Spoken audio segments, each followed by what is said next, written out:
Friends, I welcome you to my channel. Before listening to this story, I will ask you to subscribe and like. It is not difficult for you, but it is pleasant for me. And we're starting. For many years, I put up with what my mother said. It's a pity you didn't find a lovely girl like Amanda.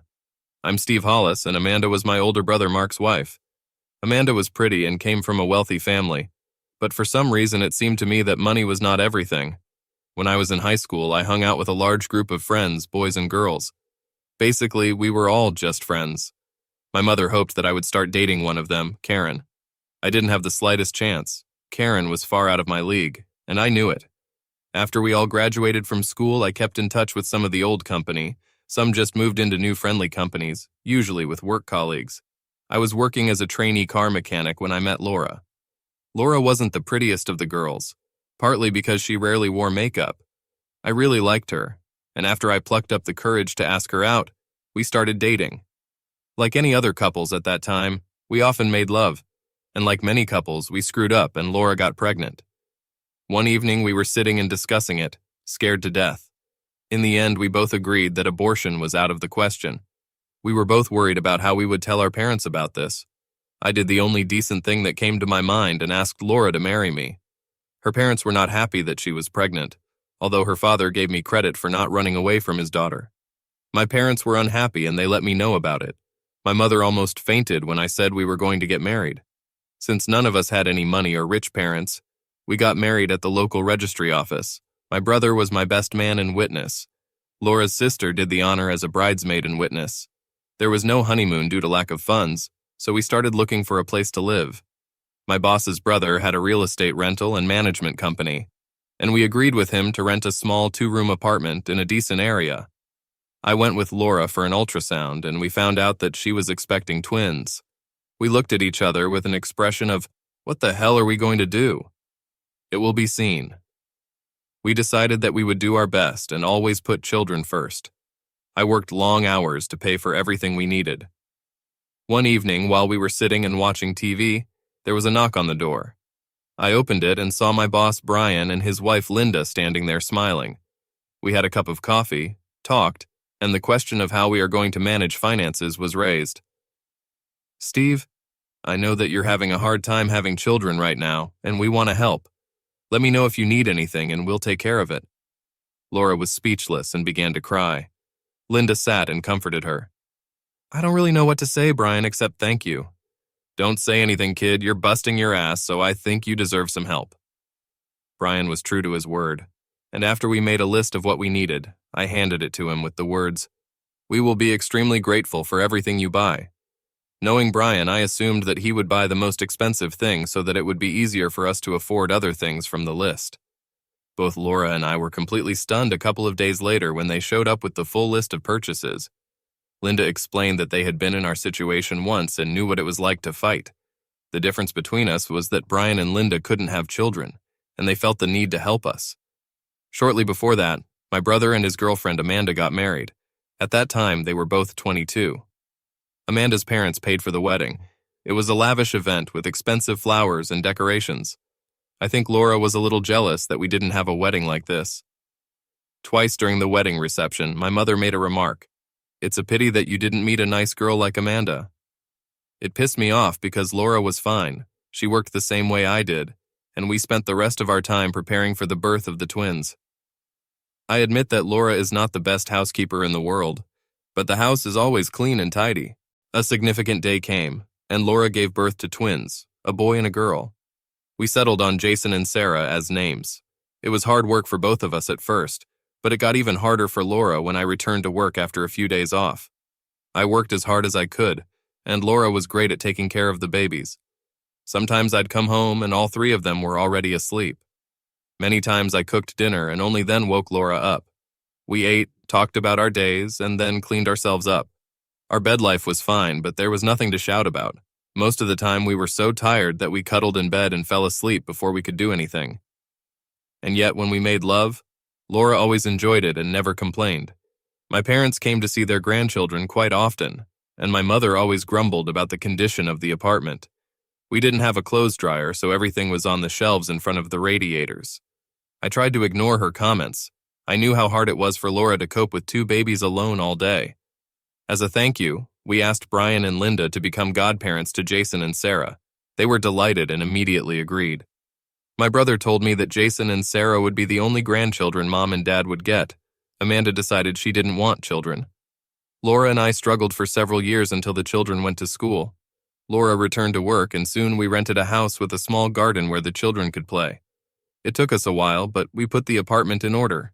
Even though all the furniture was secondhand, the only new things we bought were our bed and cots. Our parents were always happy to see us when we came to visit. The grandchildren grew up quickly, and they liked the large garden in my parents' backyard. Laura's mother was ill, and her father spent all his free time caring for her. He appreciated everything we did to help, although our options were unfortunately limited. What started to bother me was that whenever we went to visit my parents, Mark was there without Amanda. Once I asked where she was, Mark said she was away for work. My father looked at me as if he wanted to tell me, "Don't ask." We didn't see much of Mark and Amanda. I think it was more Amanda's choice than Mark's. Whenever they came to visit, I got the impression that she considered herself superior to Laura. Amanda usually made a few comments about having children being very restrictive and enjoying her freedom. Laura and I chose to ignore her rather than start an argument. Shortly before the twins' 6th birthday, Mark called us and said that Amanda was working away and he was bored. I had the feeling that he wasn't telling me something, but I wasn't too sure how to approach him. A few days later, I found out what was bothering my brother. I was testing a client's car on the road when I drove past the place where Amanda worked. She left her office holding hands with some guy. They crossed the street and stopped to kiss. It was the kind of kiss that a married woman can't give to anyone but her husband. I was torn by doubts whether I should tell my brother about what I had seen. Laura said I had to tell him. I knew my brother well enough to know that if Amanda was cheating, then it was over between them. He wouldn't stand for it. I decided to go consult with my father. I was hoping that he would be able to tell me whether to keep quiet or not. "Son, everyone makes mistakes in life. It's important whether they learn from them." "But Dad, she might be having an affair, and that's not right." "I know, Steve, but I think it's best if we let Mark handle this on his own for now. If he finds out, then we can be there to support him. But he probably won't want you to tell him that Amanda is cheating." I decided to keep quiet for now. A few weeks later, Mark called and asked if I could help him on Friday night. Naturally, I agreed, and he picked me up just after 7 in the evening. "So what do you need help with, Mark?" "You'll see when we get there." I still hope I'm wrong. Mark drove up to the Hilton Hotel about 30 miles from home and parked the car. "Please let me make a mistake," he muttered as I followed him to the reception desk.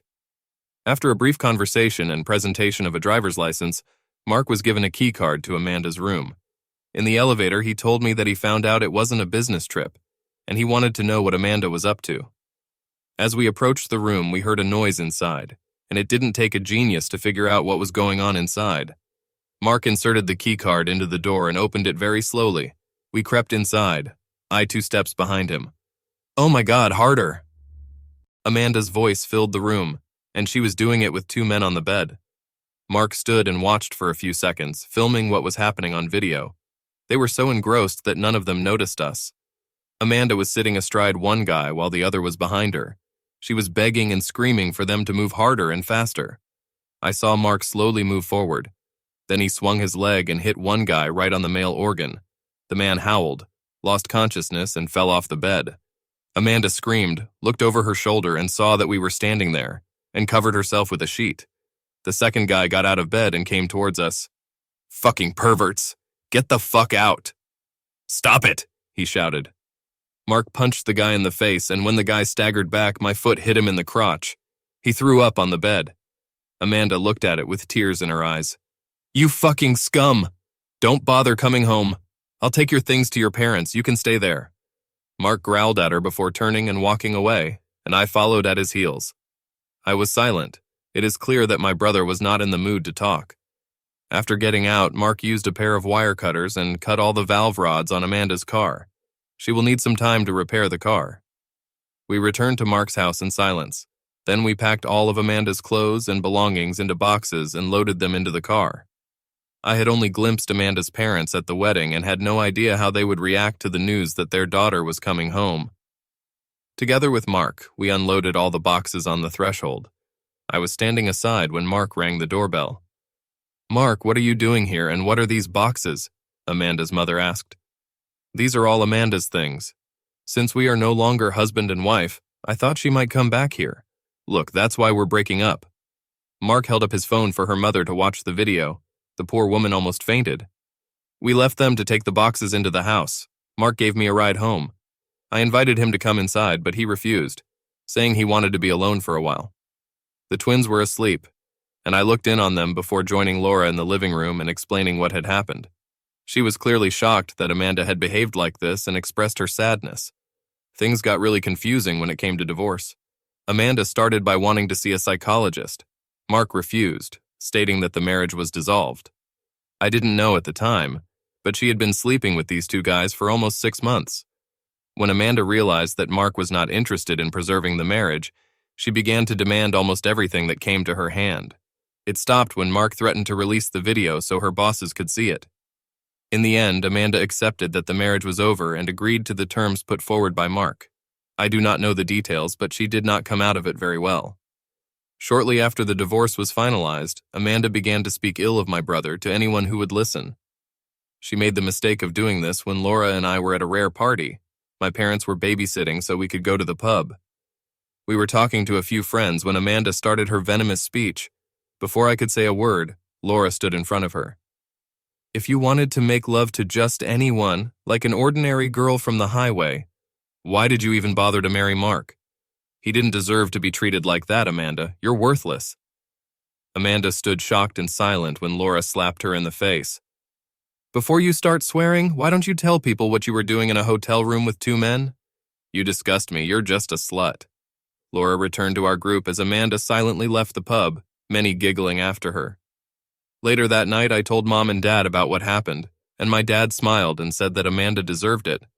When I was alone with my mom, I asked her a question. Do you still regret that I didn't meet such a lovely girl like Amanda? Mom looked at me and smiled as if to say, okay, I was wrong.